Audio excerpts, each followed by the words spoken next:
नमस्कार दोस्तों। कई लोगों को नेचर से बहुत प्यार होता है और वो नेचुरल ब्यूटी से भरी हुई जगहों के आसपास रहना चाहते हैं।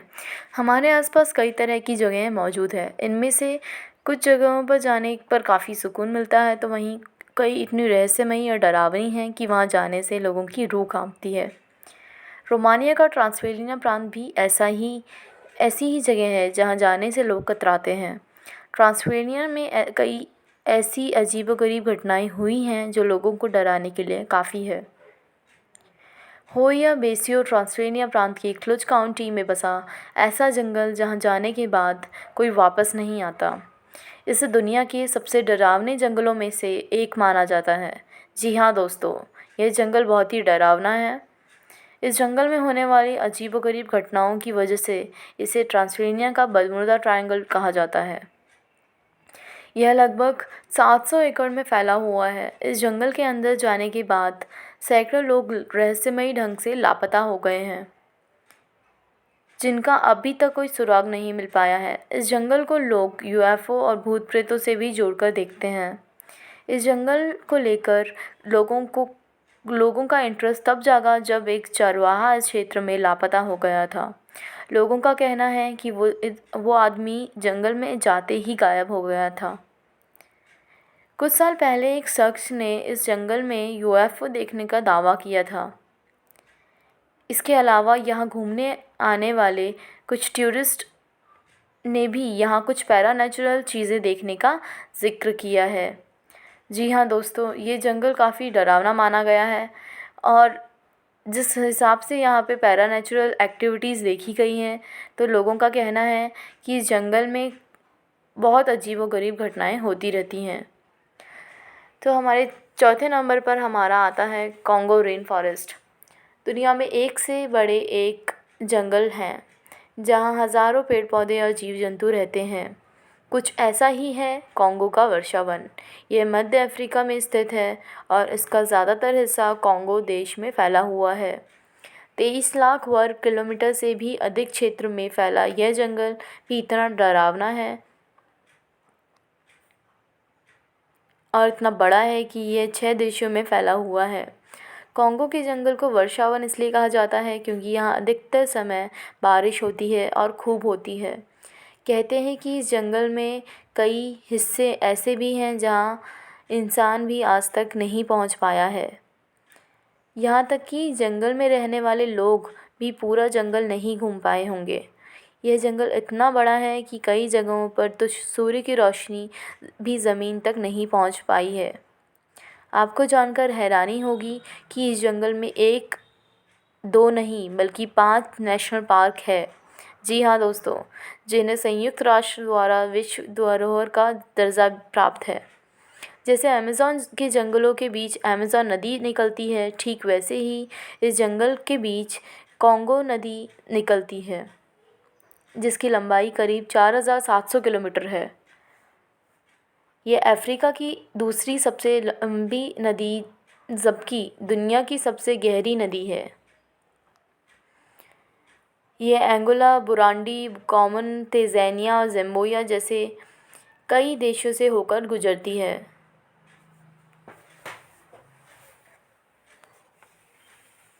जी हाँ दोस्तों, यह जंगल बहुत ही विशाल एक है।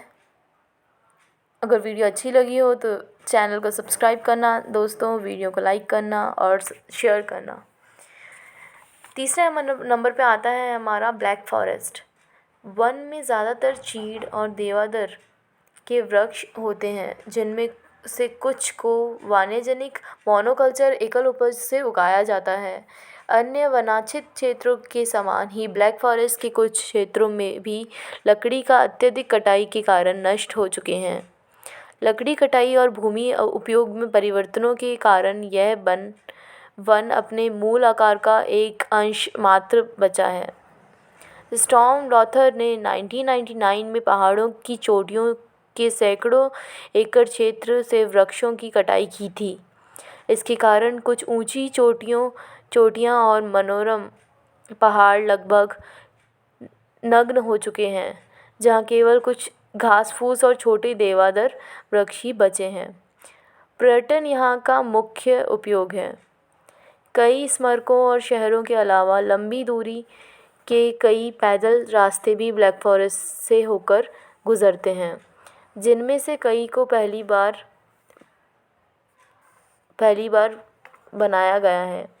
यूरोपीय लंबी दूरी का मार्ग लंबी दूरी के कुछ स्थानीय मार्गों का अनुसरण करते हुए ब्लैक फॉरेस्ट से गुज़रता है।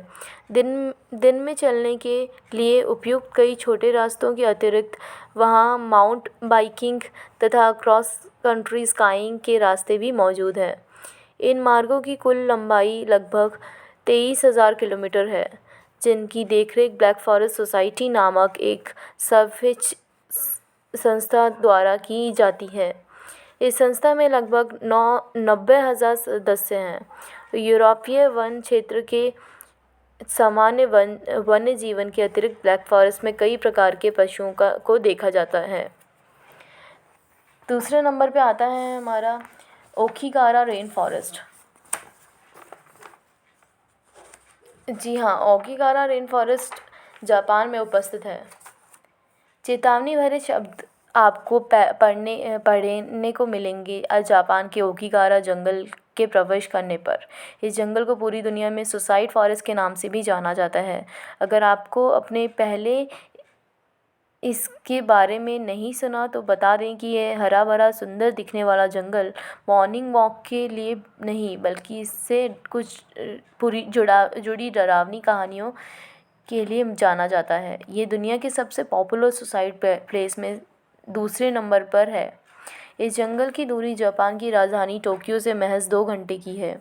सुसाइड फॉरेस्ट माउंट फूजी के नॉर्थ वेस्ट में स्थित है। ये 35 स्क्वायर किलोमीटर के बड़े एरिया में फैला हुआ है। यह जंगल इतना घना है कि इसे पेड़ों का सागर भी कहते हैं। इस जंगल में खो जाना आम बात है। यह जंगल इतना घना है कि यहाँ से निकलकर आना बेहद मुश्किल है। जंगल से जुड़ी डरावनी कहानियाँ जापानी माइथोलॉजी के मुताबिक इस जंगल में मरे हुए लोगों की आत्माएं रहती हैं।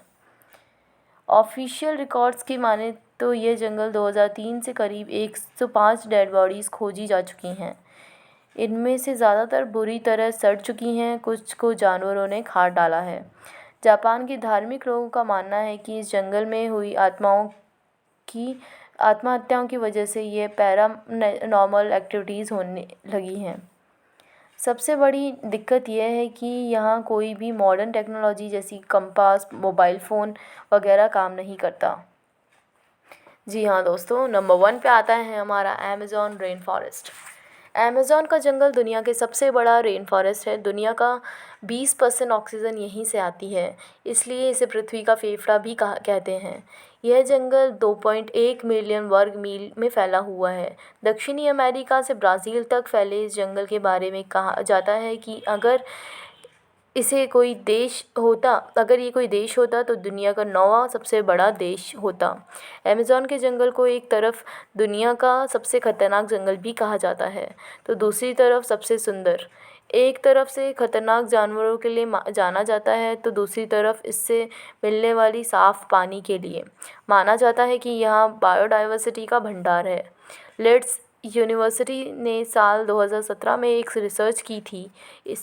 इनमें यह पाया गया था कि अमेज़न बेसिन जितना कार्बन करता है वो कई देशों द्वारा हुए उत्सर्जन से मैच करता है। मतलब देश जितना कार्बन बेसिन में उत्सर्जित करता है उतना ही अमेज़न बेसिन से लेता है। हालांकि जंगलों के जलने से कार्बन का उत्सर्जन बढ़ जाता है और इन दिनों तो ये सबसे ख़राब स्थिति में है।